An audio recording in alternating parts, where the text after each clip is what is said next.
கடலும் பிரிந்தது மனமும் மகிழ்ந்தது கர்த்தரை என்றும் மனது ஸ்தோத்தரித்தது கர்த்தரை என்றும் மனது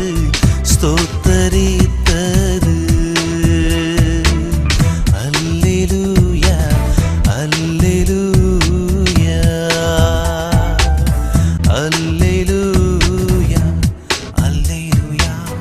எகிப்திலிருந்து கானானுக்கு கூட்டிச் சென்றீரே